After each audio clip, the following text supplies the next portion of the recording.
La prévention primaire, la prévention secondaire et tertiaire, tout ce qui est activité physique adaptée pour les personnes qui sont atteintes d'un cancer, qui sont en récidive et les personnes qui sont en rémission. Voilà. Porter la bonne parole, puisqu'il faut continuer à faire de l'activité physique et sportive adaptée quand on a un cancer, pendant, après et avant, bien évidemment. Voilà, on parcourt le pourtour, on fait le tour, on remonte, parce que ça va jusqu'à la clavicule, hein. La glande mammaire c'est jusque là. Et puis on n'hésite pas non plus à aller explorer sous les aisselles. Si par exemple le dorsal côté c'est un petit peu plus, c'est normal ou non?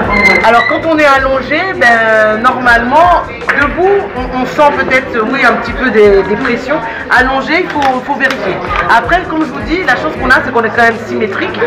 Donc regardez si vous sentez quelque chose là, est-ce que ça vous fait la même chose de ce côté-là? Il faut apprendre à observer son corps, observer sa poitrine dans le cadre du cancer du sein. Regardez s'il n'y a pas l'apparition d'écoulement du mamelon, s'il n'y a pas un affaissement, s'il n'y a pas de l'apparition de la peau d'orange. C'est vrai que toutes les poitrines sont différentes, mais si votre poitrine habituellement n'a pas de mamelon affaissé et que ça apparaît subitement, il faut s'inquiéter et se rapprocher de son médecin. À partir de 50 ans jusqu'à 74 ans, l'assurance maladie prend totalement en charge votre mammographie, mesdames. Donc vous recevez le document du CRCDC, l'ancienne Aguadec, qui maintenant est le Centre régional de coordination des dépistages des cancers, Guadeloupe, Saint-Barthélemy et Saint-Martin. Et dès réception de cette invitation, vous prenez rendez-vous avec le radiologue pour faire votre mammographie. C'est totalement pris en charge. Les résultats sont vus à 2 reprises par des médecins indépendants. Donc s'il n'y a rien, rendez-vous dans 2 ans pour la prochaine mammographie. Et s'il y a le moindre doute, on vous envoie un autre document pour des examens plus poussés.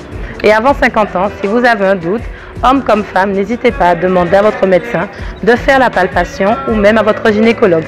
C'est un droit, un devoir et même une obligation. Prenez soin de votre santé.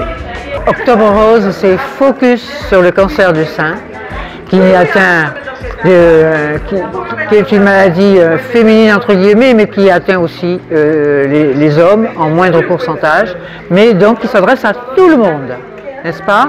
Ensuite, nous sommes résolument tournés dans la rémission. Voilà, nous proposons une activité physique reconnue par les oncologues comme étant une activité physique réparatrice, qui est la pratique du kayak. Et nous proposons cette activité à toute personne et qui ont eu une pathologie aussi douloureuse, un traitement aussi prégnant pour pouvoir rester dans la rémission et lutter contre la récidive. De toute manière, quoi qu'il arrive, même sans pathologie, il faut faire du sport tous les jours. Voilà, c'est 30 minutes de marche active tous les jours. Donc 30 minutes, ça veut bien dire ce que ça veut dire. On part de chez soi, on sort de chez soi et on va marcher. Et on est à la limite de l'essoufflement. Voilà. On ne peut pas parler au téléphone, parce que je vois souvent des gens qui marchent et qui parlent au téléphone ou qui parlent avec leurs compagnons, etc. Donc on est à la limite de l'essoufflement. Et là, on sait qu'on fait du bon travail, donc c'est tous les jours, ou au moins 5 fois dans la semaine, 30 minutes. Il faut travailler sur le renforcement musculaire pour garder la masse musculaire, parce qu'on perd énormément de muscles tous les ans. Travailler sur la souplesse articulaire, faire des étirements, travailler sur la méditation et surtout essayer de faire ça en club, puisqu'on lutte contre l'isolement quand on est dans un club sportif. Surtout pour les personnes atteintes de pathologies qui sont un petit peu recluses chez elles et qui ne peuvent plus ou qui ne veulent plus faire d'activité. Et puis bien évidemment, ça permet de voir du monde, donc on rompt l'isolement par rapport à l'activité sportive. En termes d'alimentation, s'alimenter toujours de façon équilibrée et variée. C'est vrai que c'est compliqué chez nous parce que tout est cher, et je tiens à le dire, tout est cher, c'est très compliqué. Mais vraiment, on dit manger 5 fruits et légumes, on peut manger une portion, un petit morceau de kiwi, un petit morceau d'orange, et du coup ça crée tous les nutriments qu'on a besoin. On n'a pas besoin de manger de beaucoup de quantité non plus, parce qu'on est des gros mangeurs en Guadeloupe. Donc je rappelle qu'il faut manger la grosseur d'un point, donc ça fait pas beaucoup. Quand on a fini de manger, bien évidemment, et que c'est dans l'estomac, mais on ne prend pas des plats, voilà, on est bien de chez nous, on fait attention à ce qu'on mange de façon équilibrée et variée, et manger de tout, dans toutes les conditions.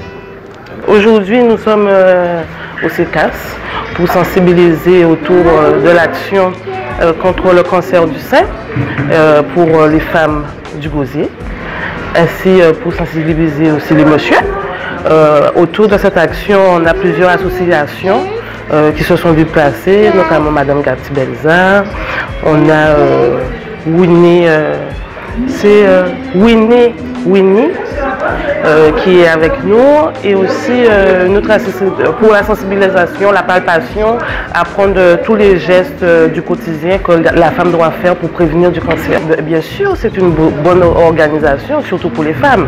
En plus, le public est venu, donc ça fait d'autant plus plaisir que cette action, les femmes l'apprécient. Et de tout âge.